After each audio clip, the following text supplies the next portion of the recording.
اعوذ باللہ من الشیطان الرجیم بسم اللہ الرحمن الرحیم۔ تمام سننے والوں کی خدمت میں میرا سلام پہنچے۔ آپ صاحبان کی خدمت میں عقائد تشیع کے زیر عنوان امامت کا موضوع بیان ہو رہا ہے۔ ہمارا عقیدہ ہے کہ امام اولی الامر کا وہی طبقہ ہے جس کی اطاعت خدا نے قرآن میں واجب قرار دی ہے، اور ارشاد رب العزت ہے کہ یا ایھا الذین آمنوا اطیعوا اللہ واطیعوا الرسول واولی الامر منکم۔ اے ایمان والو، اطاعت کرو اللہ کی اور اطاعت کرو رسول کی اور اطاعت کرو اپنے درمیان اولی الامر کی۔ سورہ نساء آیت نمبر 59۔ یہی وہ افراد ہیں جو لوگوں کے اعمال کے گواہ ہیں، یہی افراد ہیں جو خدا کی طرف کھلنے والے دروازے اور خدا کی طرف جانے والے راستوں کی نشاندہی کرنے والے ہیں، یہی لوگ ہیں جو خدا علم کے دفینے، اس کی وحی بیان کرنے والے، توحید کے ستون اور خدا کی پہچان کے خزانے ہیں۔ پیغمبر خدا صلی اللہ علیہ وآلہ وسلم کے فرمان کے مطابق یہ افراد دنیا والوں کے لیے وہی حیثیت رکھتے ہیں جو آسمان والوں کے لیے ستاروں کی ہے۔ یہ شیطان سے پناہ اور بچاؤ کا ذریعہ ہے۔ پیغمبر خدا صلی اللہ علیہ وآلہ وسلم کے دوسرے فرمان کے مطابق ان مثلہم فی ہذہ الامۃ کسفینۃ نوح من رکبہا نجا ومن تخلف عنہا غرق وہوا۔ ان ائمہ کی مثال اس امت میں حضرت نوح علیہ السلام کے سفینے کی سی ہے۔ جو کوئی اس میں سوار ہوا اس نے نجات پائی، اور جو اس سے پھر گیا وہ گمراہ ہوا اور ڈوب گیا۔ چنانچہ جو کوئی اماموں کی پیروی کرے گا وہ نیکی پائے گا، ورنہ بربادی اور تباہی کے گڑھے میں گر جائے گا۔ خدا کی طرف سے ان کے متعلق یہ آیت نازل ہوئی ہے، عباد مکرمون لا یسبقونہ بالقول وہم بامرہ یعملون۔ یہ خدا کے برگزیدہ بندے ہیں جو خدا کی بات سے پہلے بات نہیں کرتے اور خدا کے احکام بجا لاتے ہیں۔ سورہ انبیاء آیت نمبر 66 اور 67۔ انہی لوگوں کی شان میں آیت تطہیر نازل ہوئی، چنانچہ خداوند عالم کا ارشاد گرامی ہے، انما یرید اللہ لیذھب عنکم الرجس اہل البیت ویطہرکم تطہیرا۔ اے رسول صلی اللہ علیہ وآلہ وسلم کے اہل بیت، خدا نے قطعی اور یقینی طور پر ارادہ کر لیا ہے کہ تمہیں نجاست سے دور اور بالکل پاک اور پاکیزہ رکھے۔ سورہ احزاب آیت نمبر 33 کا ایک حصہ۔ ہاں، خدا نے پاک اماموں کو جو خاندان نبوت کے روشن چراغ ہیں ہر قسم کی کثافت اور نجاست سے پاک و صاف رکھا ہے۔ ہمارا عقیدہ ہے کہ اماموں کا حکم خدا کا حکم ہے، ان کی ممانعت خدا کی ممانعت ہے، ان کی فرما برداری خدا کی فرما برداری ہے، ان کے احکام کی خلاف ورزی خدا کے احکام کی خلاف ورزی ہے، ان کی محبت خدا کی محبت ہے، اور ان سے دشمنی خدا سے دشمنی ہے۔ ان کا کہنا ٹالنا پیغمبر صلی اللہ علیہ وآلہ وسلم کے حکم کا نہ ماننا ہے، اس لیے ان کے سامنے تعظیماً سر جھکانا اور ان کا حکم بجا لانا اور ان کے کہے پر عمل کرنا چاہیے۔ ہمارا ایمان ہے کہ شریعت کے احکام اور قوانین انہی کی معرفت سے قوت پاتے ہیں، اور احکام صرف انہی سے حاصل کرنا چاہیے۔ ان کے علاوہ کسی دوسرے کی طرف رجوع کر کے ہم اپنے فرائض کی ذمہ داری سے سبک دوش نہیں ہو سکتے۔ انسان کو اپنی ذات اور خدا کے درمیان صرف انہیں شرعی فرائض اور احکامات سے اطمینان ہو سکتا ہے جو اماموں کی طرف سے ملتے ہیں، کیونکہ ان کی مثال کشتی نوح کی سی ہے، جو کوئی اس میں سوار ہوا وہ پار اتر گیا، اور جو کوئی اس سے پھر گیا وہ شیطانی اور مادی گردابوں میں اور نجاست اور گمراہی کی موجوں میں غرق ہو گیا۔ اس زمانے میں یہ بحث کہ امام پیغمبر کے حقیقی اور شرعی جانشین ہیں اور خدائی حکومت کے معاملات کی باغ دوڑ انہی کے ہاتھ میں ہے، اس قابل نہیں رہی کہ اس میں الجھا جائے اور اس پر غور کیا جائے، اس لیے کہ اس بات کا زمانہ تاریخ کی حرکت کے ساتھ گزر گیا، اور اس کو ثابت کرنے سے اماموں کا وہ زمانہ پلٹ کر نہیں آ سکتا کہ حقدار کو اس کا حق سونپا جائے۔ آج تو بس یہ بات ضروری ہے کہ جیسا کہ ہم کہہ چکے ہیں کہ شریعت کے احکام اور قوانین لینے اور جو کچھ پیغمبر خدا صلی اللہ علیہ وآلہ وسلم اپنے ساتھ لے کر آئے تھے اسے ٹھیک ٹھیک حاصل کرنے کے لیے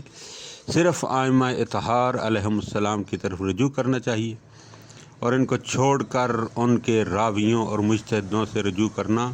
جنہوں نے ائمہ اطہار علیہم السلام کی معرفت کے دریا سے پیاس نہیں بجھائی اور ان کی روشنی سے فائدہ نہیں اٹھایا، یقیناً صحیح راستے سے بھٹک جانے کے مترادف ہے۔ انسان ایسے راویوں اور مجتہدوں کی پیروی کر کے یہ اطمینان قلب کبھی حاصل نہیں کر سکتا کہ وہ اپنے دینی فرائض کی ذمہ داری اور جواب دہی سے سبکدوش ہو گیا۔ اس کی وجہ یہ ہے کہ احکام شرعی کے متعلق مختلف اسلامی فرقوں اور گروہوں میں قسم قسم کے فتووں اور طرح طرح کی رائوں کی موجودگی مانتے ہوئے اس حد تک ان اختلافات میں اتحاد اور موافقت کا کوئی راستہ نہیں ملتا۔ کوئی ذمہ دار شخص کبھی ایسے مذہب کے انتخاب میں آزاد نہیں ہو سکتا جس پر وہ خود مائل ہو، بس اسے چاہیے کہ وہ مسلسل تحقیق سے اپنے اور خدا کے درمیان کسی خاص مذہب کے انتخاب میں فیصلہ کن دلیل اور خصوصی حجت قائم کرے اور یقین کر لے کہ اس مذہب کے انتخاب سے وہ اسلام کے حقیقی احکام تک پہنچ جائے گا اور فرض کی ذمہ داری سے سبکدوش ہو جائے گا، کیونکہ جس طرح احکام شرعی کے وجود کا اندازہ کرنا واجب ہے، اسی طرح ان کی ذمہ داری سے سبکدوش ہونے کا یقین اور اندازہ بھی واجب ہے، جیسا کہ اصول فقہ کے عالموں نے کہا ہے کہ الاشتغال الیقینی یستدعی الفراغ الیقینی۔ اس بات کا یقین کر لینا کہ ہم شرعی احکام کے ضمن میں جواب دہی کے ذمہ دار ہیں، اس بات کا لازمہ ہے کہ ہم اپنے فرائض اسی طرح بجا لائیں کہ ہمیں ان فرائض سے عہدہ برا ہونے کا یقین ہو جائے۔ اس کے علاوہ ہمارے پاس اس کی فیصلہ کن دلیل موجود ہے کہ احکام حاصل کرنے میں اہل بیت علیہم السلام کی طرف رجوع کرنا چاہیے، اور پیغمبر خدا صلی اللہ علیہ وآلہ وسلم کے بعد خدائی احکام کا مرجع وہی ہیں۔ پیغمبر اسلام کی ایک حدیث اس بات کے ثابت کرنے کو کافی ہے کہ انی قد ترکت فیکم ما ان تمسکتم بہ لن تضلوا بعدی ابدا الثقلین وعہدہما اکبر من الآخر کتاب اللہ حبل معدود من السماء الی الارض وعطرتی اہل بیتی الا وانہما لن یفترقا حتی یارد علی الحوض۔ میں تمہارے درمیان دو ایسی قابل قدر چیزیں چھوڑے جاتا ہوں کہ اگر تم ان کا دامن پکڑے رہو گے تو میرے بعد ہرگز گمراہ نہیں ہوگے۔ ان میں سے ایک دوسری سے بزرگتر ہے، ایک خدا کی کتاب قرآن ہے جو آسمان سے زمین تک لٹکتی ہوئی رسی کے مانند ہے، اور دوسری شے میری اولاد اور میرے اہل بیت ہیں۔ دیکھو یہ دونوں ایک دوسرے سے جدا نہیں ہوں گے یہاں تک کہ حوض کوثر پر میرے پاس پہنچ جائیں۔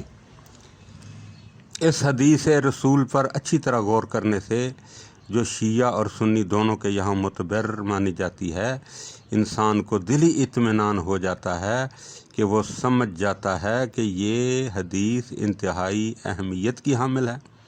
چنانچہ ایک ہوش مند اور عقل مند انسان سنجیدگی سے سوچ لے کہ حضرت صلی اللہ علیہ وآلہ وسلم کے اس جملے کا کیا مطلب ہے کہ اگر تم ان کا دامن پکڑے رہو گے تو میرے بعد ہرگز گمراہ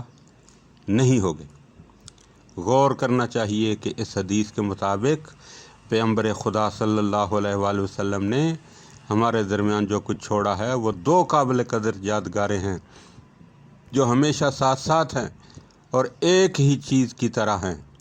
پیغمبر خدا صلی اللہ علیہ وآلہ وسلم نے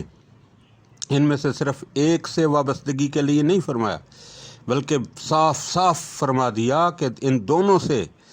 ایک ساتھ وابستگی میرے بعد گمراہی سے بچنے کا سبب ہوگی۔